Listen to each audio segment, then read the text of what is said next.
Hello दोस्तों, आज की कहानी की नई सीरीज में आप सभी का स्वागत है। मैं आपका अपना दोस्त सुनील। ट्रेन का भूत कहानी। नीता अपने कॉलेज की परीक्षा होने के बाद अपने गांव जाना चाहती थी, लेकिन उसके गांव जाने के लिए केवल एक ही ट्रेन थी।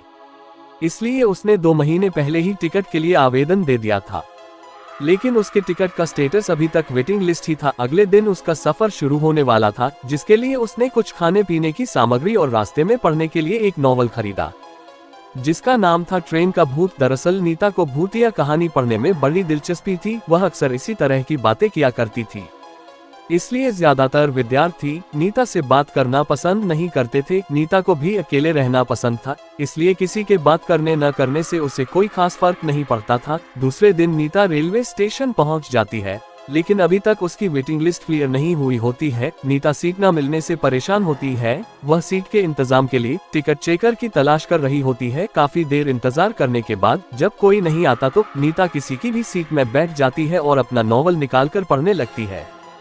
ट्रेन में यात्रियों का आवागमन चलता रहता है, लेकिन नीता भूतिया किताब में पूरी तरीके से खो चुकी होती है। किताब पढ़ते पढ़ते नीता को 2 घंटे गुजर जाते हैं। तभी ट्रेन में टिकट चेकर आता है और वह नीता से उसकी टिकट मांगता है। नीता अपनी टिकट दे देती है, लेकिन नीता का टिकट वेटिंग लिस्ट होता है। ये देखकर टिकट चेकर नीता से कहता है, क्या तुम सारी रात ऐसे ही बैठे बैठे सफर करोगे? तभी नीता कहती है, नहीं सर, 23 नंबर का बर्थ खाली होने वाला है और सुबह तक उसमें कोई नहीं आएगा। मैं उसी बर्थ में ही सो जाऊंगी। नीता की बात सुनकर टिकट चेकर को ताज्जुब होता है, क्योंकि यह जानकारी तो गुप्त है। फिर नीता को ये बात कैसे पता चली कि वह सीट खाली होने वाली है? टिकट चेकर सोच में ही पड़ा होता है कि अचानक नीता कहती है, सिर्फ 1200 रुपये के लिए किसी की जान लेना अच्छी बात नहीं है सर।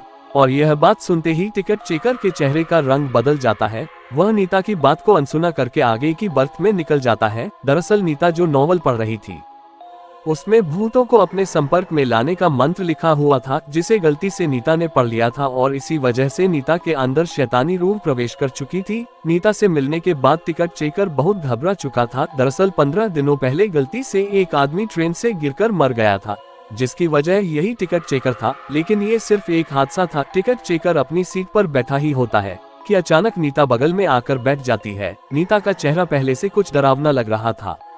उसके बाल बिखरे हुए थे और आंखों में काजल फैल चुका था। नीता देखने में ऐसी लग रही थी मानो कोई डरावनी चुड़ैल हो। नीता को देखते ही दहशत की वजह से टिकट चेकर बेहोश हो जाता है। कुछ देर बाद जैसे ही टिकट चेकर को होश आता है, तो वह रस्सी के सहारे बाहर लटका हुआ जोर से चीख रहा होता है। उसकी आवाज सुनकर रेल के सभी यात्री इकट्ठा हो जाते हैं, लेकिन नीता के डरावने चेहरे की वजह से किसी की हिम्मत उसे बचाने की नहीं होती। यात्रियों के बीच में एक भिक्षु भी यात्रा कर रहे होते हैं। वह बहुत देर से आंख बंद करके अपने ध्यान में बैठे हुए होते हैं, लेकिन यात्रियों की चीख पुकार सुनकर उनका ध्यान भंग हो जाता है और वह क्रोधित हो जाते हैं।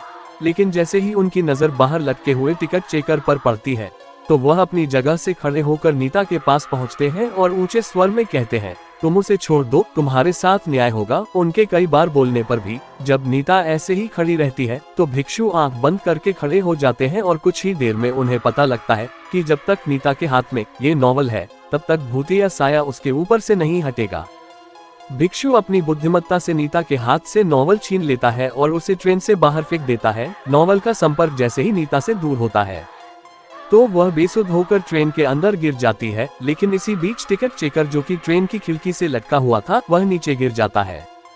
इत्तेफाक से उसकी जान बच जाती है, लेकिन उसे जबरदस्त शारीरिक क्षति पहुंचती है। भिक्षु नीता को अपने काबू में करते हुए रेल से नीचे उतार लेते हैं और उसे उपचार हेतु अस्पताल पहुंचा देते हैं। रेल पुलिस की टीम टिकट चेकर को मौके पर जाकर इलाज मुहैया करवाती है। वह भूतिया नॉवल इंतजार कर रहा है अपने अगले शिकार का, और इसी के साथ रेल की भूतिया दास्तान कहानी समाप्त हो जाती है।